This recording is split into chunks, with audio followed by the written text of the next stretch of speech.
नमस्कार। महाराष्ट्र शासनाच्या ज्या काही योजना आहेत, लाडकी बहीण योजना, लाडका भाऊ, प्रधानमंत्री PM किसान योजना, या सर्व योजनेचा फायदा आपल्याला घेण्यासाठी आपला आधार कार्ड बँकेशी लिंक असणं अत्यंत महत्त्वाचं आहे। आधार कार्ड बँकेशी कशा पद्धतीने लिंक करायचं व DBT कसं करायचं या संदर्भात, त्याचप्रमाणे बँक सीडिंग कशा पद्धतीने करून घ्यायची, आज आपण या व्हिडिओच्या माध्यमातून सविस्तर माहिती पाहणार आहोत। सर्वप्रथम गूगल सर्चवर आल्यावर DBT टाकून गूगल सर्च करायचं आहे। केल्यानंतर home page DBT direct benefit transfer या बटनावर क्लिक करायचे आहे।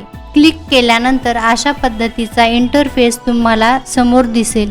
ज्या काही सरकारी योजना असतात त्या योजनेचा लाभ या पोर्टलच्या माध्यमातून मिळत असतो। यानंतर डॉक्युमेंट्स या बटनावर क्लिक केल्यानंतर खालच्या बाजूला आधारवर क्लिक करायचे आहे।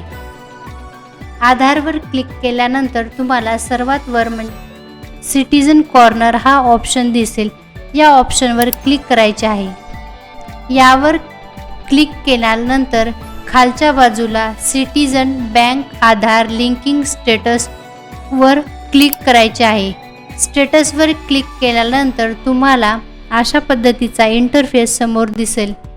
खाली थोडंसं स्क्रोल केल्यानंतर बँक सीडिंग स्टेटस यावर क्लिक करायचे आहे। नंतर तुम्हाला तुमचा आधार कार्ड टाकून कॅप्चा टाकून लॉग इन करायचं आहे। लॉग इन केल्यावर तुम्हाला तुमच्या मोबाईलवर OTP दिसेल। तो OTP येथे टाकायचा आहे। OTP टाकून लॉग इन करायचे आहे।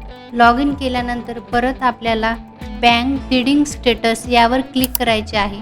Congratulation, your Aadhaar bank mapping has been done. Aadhaar card व बँक अशा प्रकारचा मेसेज दिसेल। यावरून तुम्हाला तुमचे बँक सीडिंग स्टेटस ॲक्टिव्ह आहे दिसून येतील। अशा पद्धतीने आपण घरच्या घरी मोबाईलवर आपलं स्टेटस चेक करू शकतो।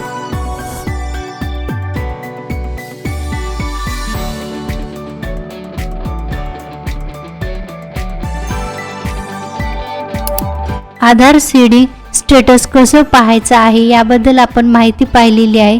तर आपण ज्यांचं आधार लिंक बँकेशी नाही त्यांनी कशा पद्धतीने ऑनलाईन पद्धतीने करून घ्यायचं त्या संदर्भात आता माहिती पाहूया। सर्वप्रथम गूगल सर्चवर येऊन आधार लिंक तुमची जी बँक आहे त्या बँकेचं नाव टाकायचं आहे। आधार लिंक PNB सर्च केल्यानंतर तुम्हाला OTP based Aadhaar seeding and या ऑप्शनवर क्लिक करायचे आहे।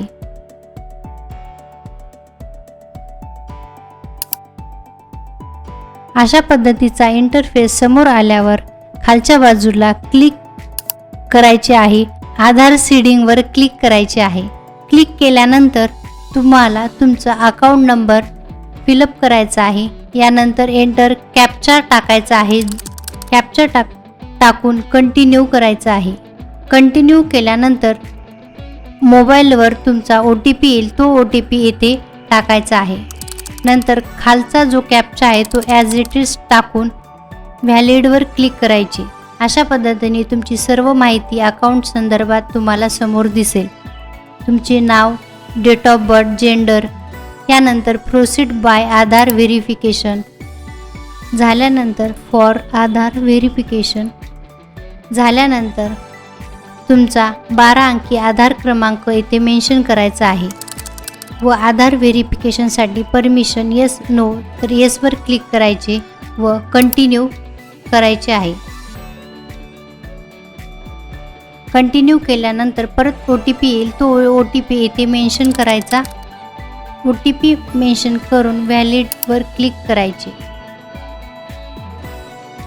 यानंतर आधार डिटेल्स तुमचं सक्सेसफुल झालं अशा पद्धतीने तुम्हाला सर्व माहिती स्क्रीनवर दिसून येईल किंवा मोबाईलवर दिसेल।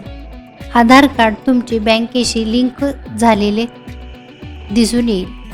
ही माहिती तुम्हाला आवडली असेल तर चॅनलला सबस्क्राईब करा, जेणेकरून असे नवीन अपडेटेड व्हिडिओ तुमच्यापर्यंत लवकरात लवकर पोहोचेल।